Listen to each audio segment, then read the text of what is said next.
Continuando, meus queridos, então nesse próximo vídeo a gente começa na página 146, ou melhor, a gente continua, né, na página 146, continua com um gráfico de barras, só que agora vocês estão percebendo aqui, ó, que as barras são duplas, tá vendo? Nós temos duas barras. Os gráficos de barras duplas são úteis para comparar dois ou mais valores de uma mesma categoria. Veja dois exemplos. Aqui nós temos um gráfico de barras duplas verticais, e aqui logo abaixo você vai ver a horizontal, tá bom? Então no gráfico de barra duplas, a gente tem a temperatura máxima e a mínima, registradas em algumas capitais brasileiras no dia 11/6/2018. Então, como você está vendo, aqui nós temos uma legenda. O roxo representa a temperatura máxima e o verde a temperatura mínima. Então, aqui na horizontal, as cidades: Curitiba, Florianópolis, Porto Alegre, São Paulo e Rio de Janeiro.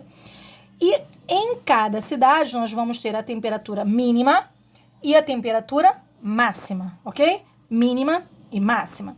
Então, a temperatura mínima foi aqui, ó, 17,1 no caso. Você vai ver aqui, ó, que 17,1 tem referência com essa numeração aqui referente à temperatura, tá vendo? Que ele colocou do 0 até uma temperatura de 35, maior do que a mais alta, que é 29,8, tá vendo? Então aqui, ó, 17,1, aqui a máxima, ó, 26,6, que é um pouco acima do 25, entre o 25 e o 27, tá bom? Que ficou aqui entre o 25 e o 30, na verdade.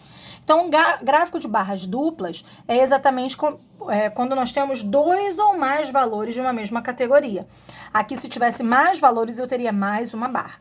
Aqui, olha, nós temos, entre as capitais consideradas, qual teve a maior temperatura registrada nesse dia. A maior temperatura, a gente vai ver aqui, a quantidade... Ah, não, desculpa. Essa daqui é daqui, né? A maior temperatura registrada. Eu vou ter que voltar aqui para você ver, desculpa. A maior temperatura registrada foi aqui no Rio de Janeiro. É porque essa número 2 parece que ela faz referência com essa de baixo, mas não é, com a de cima. Então, aqui, ó, foi no Rio de Janeiro, de 29,9. Então, você vai responder aqui, Rio de Janeiro, ok?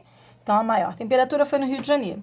E a menor temperatura? A menor de todas elas foi essa daqui, ó, 14,9, no estado de São Paulo, tá bom? Então, Rio de Janeiro, a maior, e São Paulo, a menor.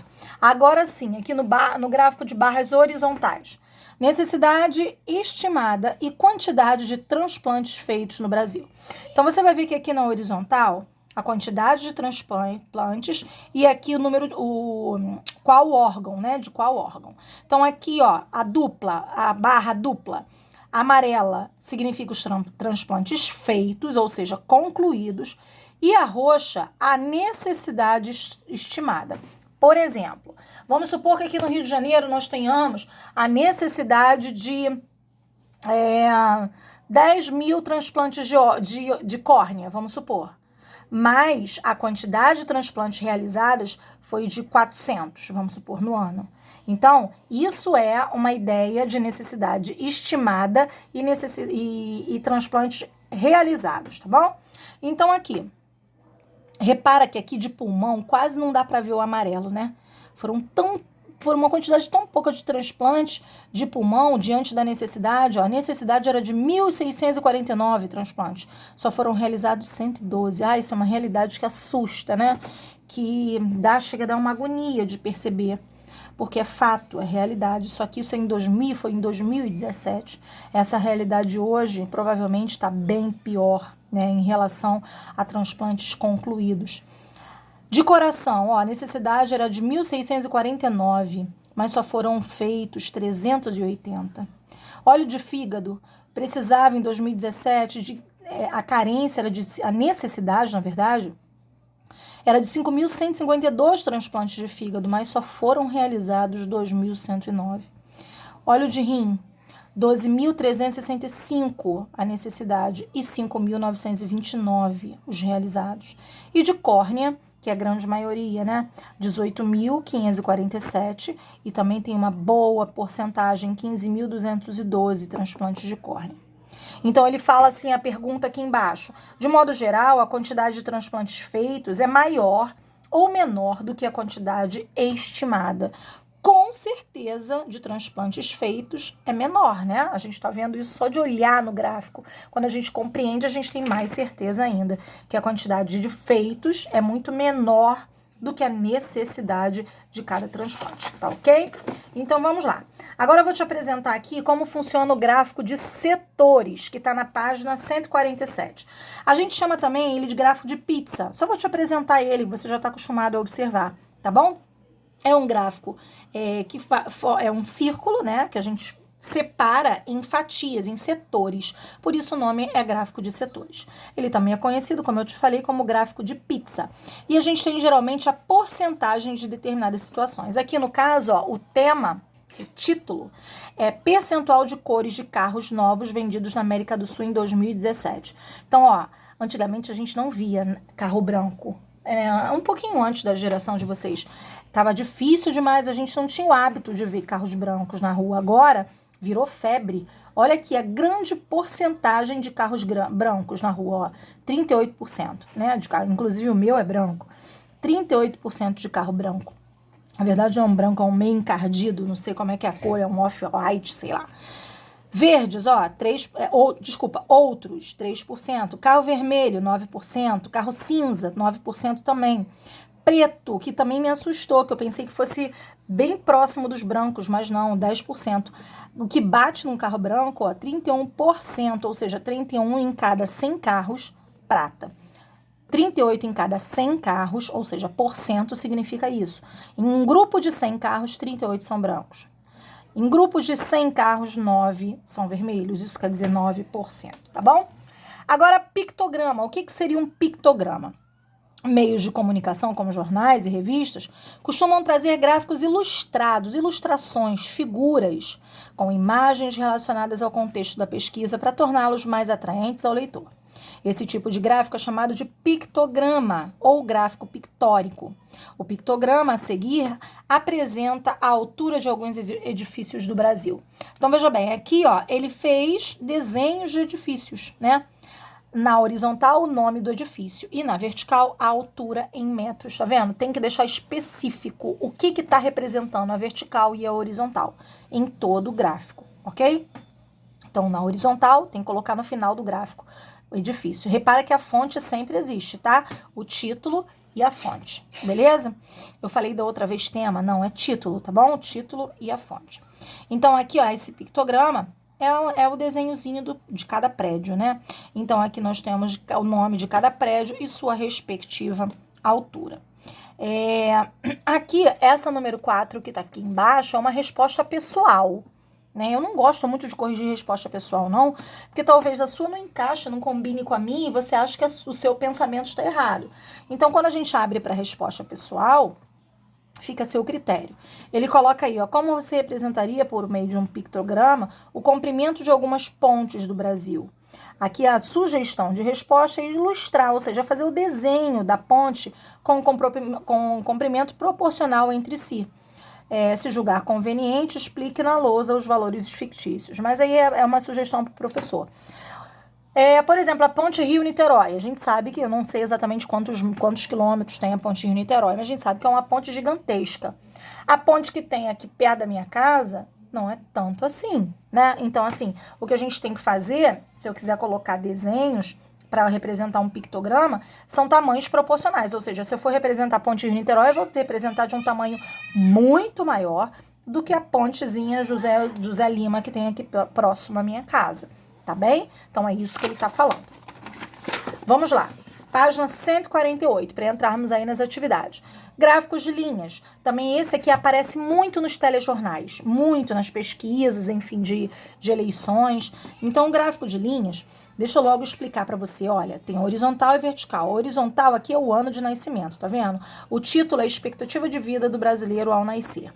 A gente sabe que essa expectativa de vida ela tem aumentado ao longo dos anos, né? A expectativa de anos atrás, de antigamente, era que as pessoas vivessem bem menos do que vivem hoje.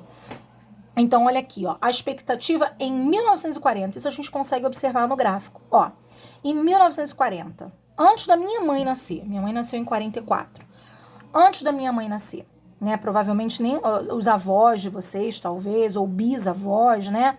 De vocês é dessa época. A expectativa de vida, olha de quantos anos era? 45,5 anos. As pessoas morriam muito cedo. De 1960, aumentou, já foi para 52,5. De 1980, que é o ano no qual eu nasci, aí já estava maior a expectativa de vida, 62,5 anos. Em 2000 foi para 69,8, em 2016 já aumentou 75,8. Agora, em 2020, creio que deve ter aumentado um pouco mais a expectativa de vida, tá bom? Então, por que a expectativa de vida está aumentando? Por conta da vida saudável, né? A alimentação mais saudável, as pessoas estão fumando menos, né? As propagandas para vida saudável têm sido mais investidas. Então, por isso, por conta de vacinas também, né? Que as pessoas têm aparecido vacinas para proteger de muitas doenças que antigamente não tinha. Então, isso tudo acarreta na expectativa maior de vida, tá bom? O próximo aqui que a gente tem que prestar atenção é na pirâmide etária. Pirâmide etária. A gente está falando em anos de idade, tá? Então, aqui, ó, a pirâmide etária é um dos gráficos que apresenta várias informações sobre a população de um município, estado ou um país, segundo as idades e o sexo. Nesse tipo de gráfico, a coluna da esquerda representa a quantidade de homens, ó, homens, tá? Aqui, ó, homens, e a da direita representa a quantidade de mulheres, ambos por faixa etária. As faixas etárias são agrupadas de 5 em 5 anos, com exceção da última linha, mais acima, que representa os homens e as mulheres com 80 anos ou mais, ok? Então, aqui, ó, a porcentagem, 0 a 4 anos, ó, mulheres, 3,6%, homens, 3,7%, e vai aumentando, ó, 5 a 9 anos, 10 a 14 anos, mulheres e homens, tá bem? Então, aí apresentei para vocês o gráfico de linhas e a pirâmide etária. Vamos lá, fazer juntos algumas atividades aí. Coloquem aí, por gentileza, a data de hoje. Hoje são 18, né? 18/11. Então, 18/11. Segundo o Ministério da Saúde, o Brasil dispõe de um dos maiores programas de doação de órgãos do mundo. E mesmo assim, a fila para transplantes ainda é muito grande. Em dezembro de 2017, 33.441 pessoas aguardavam por um transplante. E aqui nós temos o quê, hein, galera? Isso aqui é o quê? Responde para mim aí. É claro que eu não vou ouvir agora, mas eu quero que você responda em voz alta. O que você está vendo aqui? Isso aqui é uma tabela ou é um gráfico? Muito bem, espero que você tenha respondido que isso é uma tabela, ok? Uma tabela com linhas e com colunas, ok? Aqui nós temos o título e aqui embaixo a fonte de onde foi tirada essas informações. Então, olha, rim, olha a quantidade de pacientes, meu Deus, na fila de espera, isso em 2017. Fígado, coração, isso aqui é a quantidade de pessoas esperando por um rim, por um fígado, por um coração, por um pulmão, por um pâncreas, cada um com a sua dificuldade, difícil, né, gente? Enfim, aí ele pergunta aqui na letra A, qual é o assunto tratado na tabela? Ora, o assunto tratado na tabela é a lista de espera por um órgão a ser transplantado. Então, vamos lá, eu vou escrever aqui, lista, por cima mesmo, tá? Para ficar mais fácil de vocês ouvir aí. De espera do transplante de órgãos. Eu acho que nem precisa eu escrever, né? Porque acho que tá dando para você ver, só eu aproximar um pouquinho mais. Eu vou fazer isso, porque aí a gente não perde tanto tempo. Aqui na letra B, deixa eu dar uma olhadinha aqui de cima. A tia tá meio cega, mas acho que tá dando para ver sim. Se eu tô vendo, você deve estar vendo também. Letra B. Onde os dados presentes na tabela foram obtidos? Ora, aí, ó, é a fonte que tá aí embaixo, né, na tabela. Ou seja, no Registro Brasileiro de Transplantes, tá bom? Na letra C. Existem outras maneiras de apresentar os dados? Sim. Quais são as outras maneiras? Em gráficos, né? Por exemplo, gráficos de barras, pictogramas. Podia ser gráfico de barras seria o mais conveniente para isso, tá bom? Então, dá um print aí para você fazer a correção da B e da C. Da A, da B e da C, né? A, lista de espera de transplante de órgãos. Então, vamos lá. Página 150. Deixa Deixa eu afastar um pouquinho mais para dar pra gente ler. Depois eu aproximo na pergunta, tá bom? Então, ali na número 2 fala assim: segundo o levantamento da Organização das Nações Unidas, a ONU, uma pessoa necessita diariamente de 110 litros de água para suas atividades. Pensando nisso, Maurício organizou em uma tabela a distribuição do seu consumo de água em determinado dia. Não é para beber não, tá, gente? Eu tenho certeza que a interpretação de texto, alguns alunos têm um pouquinho de dificuldade. Quando a pessoa lê 110 litros de água, obviamente não é para beber. A média de litros de água que uma pessoa deve beber é de 3 litros e eu não consigo beber isso nem um mês, mas enfim. Tenho tentado melhorar enquanto ser humano para conseguir beber mais água. E todos nós devemos fazer isso, né? Beber uma média de 2 a 3 litros de água por dia. Então, ele fala assim, ó, letra A. Em qual das atividades da tabela Maurício gastou a maior quantidade de água nesse dia? Então, aqui você vai olhar a tabela, ó, olhando a tabela, a gente vai ter aqui, ó, descarga do banheiro, 24%. Higiene corporal, 25%. Lavar a roupa, 19%. Limpar a casa, lavar utensílios da cozinha, cada um com a sua porcentagem. A maior dessas porcentagens aqui, ó, seria a higiene corporal, que é 25%. Então, a resposta da letra A. Em qual das atividades da tabela Maurício gastou a maior quantidade de água por dia? Higiene corporal, tá bom? Aqui na letra A. Na letra B, sabendo que nesse dia Maurício consumiu 106 litros de água, o total de 106 litros de água, determine quantos litros ele gastou com a higiene corporal. Ora, higiene corporal não foi 25%? Então, a gente vai escrever isso aqui, ó, 25% de 106, tá bom? O que eu quero calcular é isso. Olha, professora, mas já é a resposta? Não, vou ter que calcular. Eu já falei para você que por... Aqui, ó. Deixa eu chegar para cá para a gente ver. Por representa divisão e D representa multiplicação. Por sua vez, cento representa 100, né? Então, por divisão, de multiplicação. Então, quando eu falo 25 por cento, eu vou escrever exatamente do jeito que tá aqui, ó. Deixa eu aproximar para você. Ó, 25 por dividido, esse traço da fração é uma divisão, né? 25% de 106. Se você fizer isso aqui, ó, 25 vezes 106 dividido por 100 vezes 1, vai dar 26,5 litros de água com higiene corporal, tá bom? O mesmo cálculo a gente vai fazer aqui, ó, na próxima, que é quando ele fala no próximo pontinho, tá vendo? Limpando a casa. Aí eu tenho que ver lá qual a porcentagem. Limpar a casa representa, olha lá na tabela, lá em cima, 6%. Então, vou fazer, ó, 6% de 106, que é o total. Não tem denominador sobre 1, ok? Então, se eu fizer 6 vezes 106, eu vou encontrar aqui, ó, 636, isso, 636 dividido 100 vezes 1, 100. 636 dividido por 100, desloca duas casas com a vírgula, já vimos isso também, 6,36 litros de água, tá ok? Então, fizemos aí o cálculo da A e da B. A número 3. A número 3, ele diz assim. Peraí, deixa eu afastar pra gente ler. Os animais locomovem-se pelo céu, pela terra e pela água de acordo com suas características. Observe o gráfico. Então, aqui a velocidade, o título, velocidade máxima aproximada atingida por alguns animais. Olha só a velocidade desses animais. A gente tem aqui, ó, o guepardo, o falcão peregrino, que é a ave, e o agulhão de vela, que é não sei se é um peixe, um tubarão, enfim. Eu sei que ele tem um bico assim, agulhão, né? Então, olha só, olha esse gráfico. Aqui já não é uma tabela, é um gráfico de barras, né? Horizontais. Então, ó, aqui nós temos a velocidade na horizontal e o tipo de animal, né, na vertical. Então, aqui, a velocidade, olha a velocidade do agulhão, 109 km por hora. Olha a velocidade do falcão, 320 km por hora, meu Deus.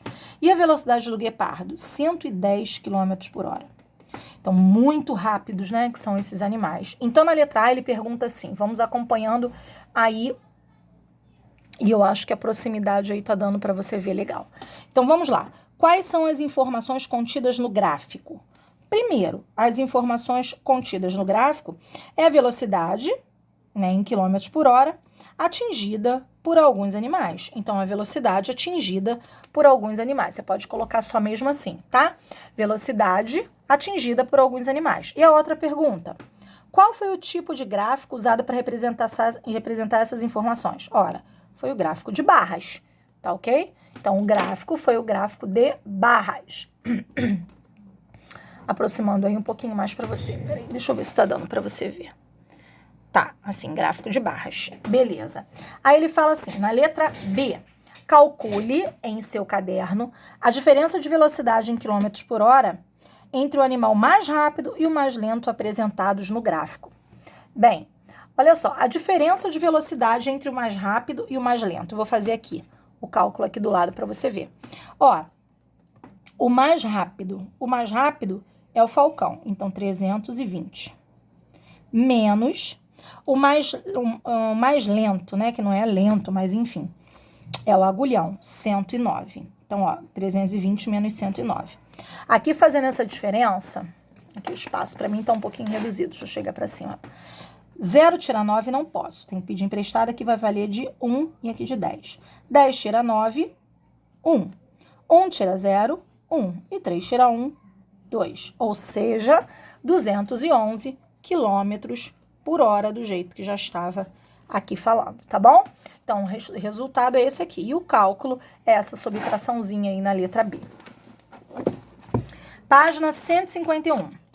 Observe a tabela e o gráfico de setores. Então, aqui nós temos uma tabela e o gráfico de setores. Aí, na letra A, ele fala assim, ó, a tabela, tá vendo? Deixa eu afastar. Tabela e o gráfico de setores, um de cada lado, ó. Tabela e o gráfico de setores. Qual a informação contida na tabela e no gráfico? É o que eu pergunto na letra A. Ora, a informação a gente vai tirar exatamente do título. Então, eu vou escrever o quê? Na tabela, a estimativa de renda média familiar mensal por classe social.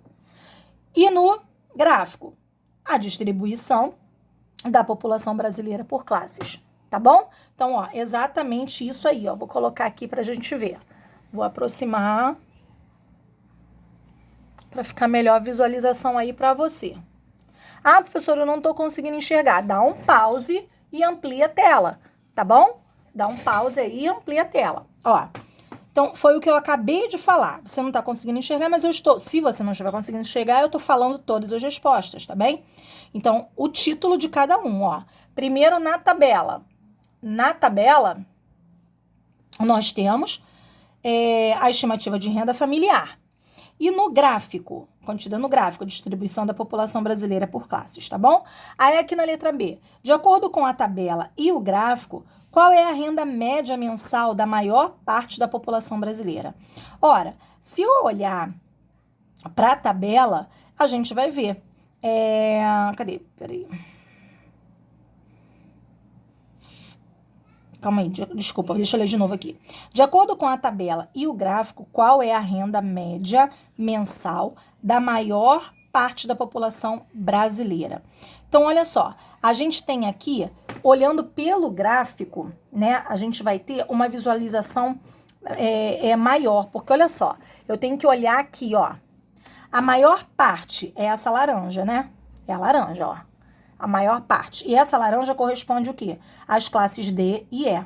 Aí eu venho aqui na minha tabela, ó, classe D e E, qual é o valor? 708,19. Então, por isso que ele fala que a gente tem que olhar para a tabela e para o gráfico.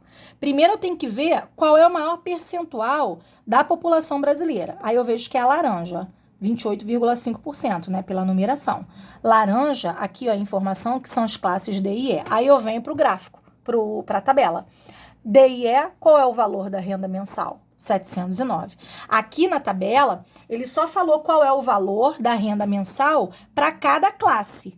E no gráfico, ele me diz aí a porcentagem da população por classe, né? De cada classe. Então, fizemos aí a letra A e a letra B, ok? Número 5. Aí, o número 5, ele coloca um gráfico de linhas. Peraí, deixa eu só... Ai, gente, eu tô falando tanto que eu chega a ficar com falta de ar. Já passamos de 25 minutos. Eu vou terminar essa página aqui e depois a gente continua, tá bom? Número 5.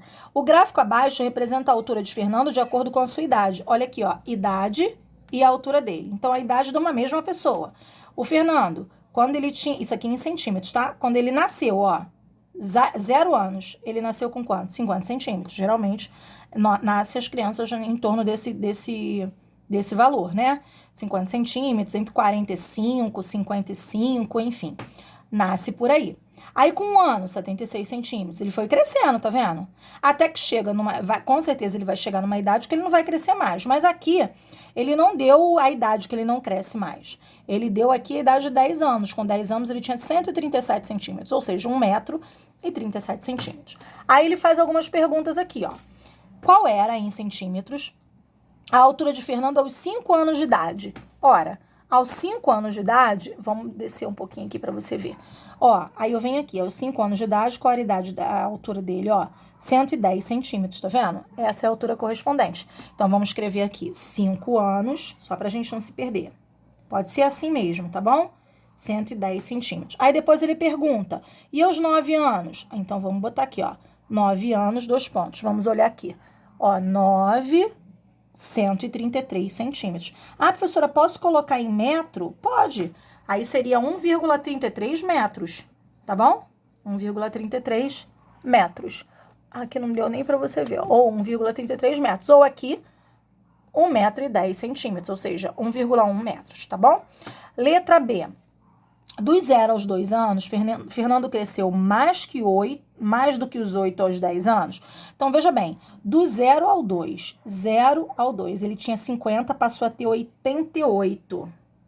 Então, ele tinha 50, passou a ter 88. Então, aqui ele cresceu 33 centímetros. Vamos escrever isso aqui?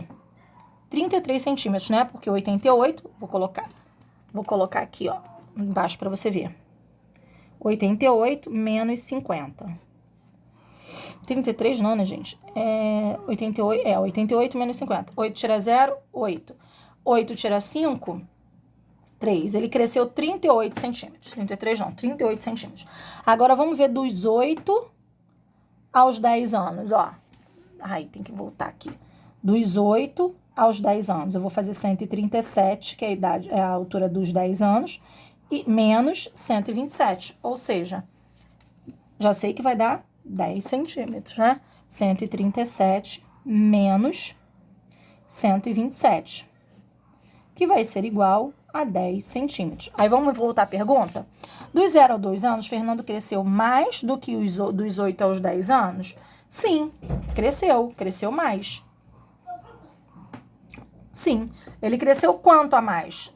38, 10 centímetros. Ele cresceu 28 centímetros a mais, né? Aqui ele cresceu 38, 10. Se eu fizer 38 menos 10, 28. Então, 38 centímetros a mais, tá bom? Então, aí a gente finaliza a página 151. Dá só um tempinho aqui, peraí que eu vou tirar o livro para eu ver o que vai acontecer agora.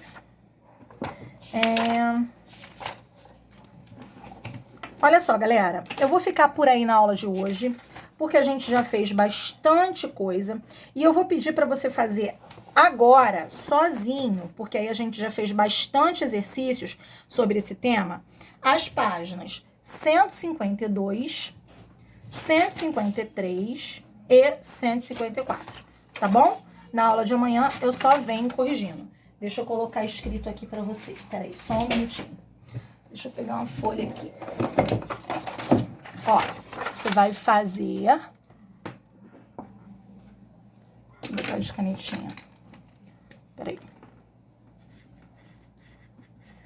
Fazer páginas 152, 153 e 154. Tá bom? Você vai fazer agora e amanhã eu venho corrigindo essas 3 páginas. E, além disso, vou continuar fazendo com você coleta de dados, que é a página 155, até a gente finalizar o capítulo e entrar em média aritmética, tá bom, meus amores? Beijinho!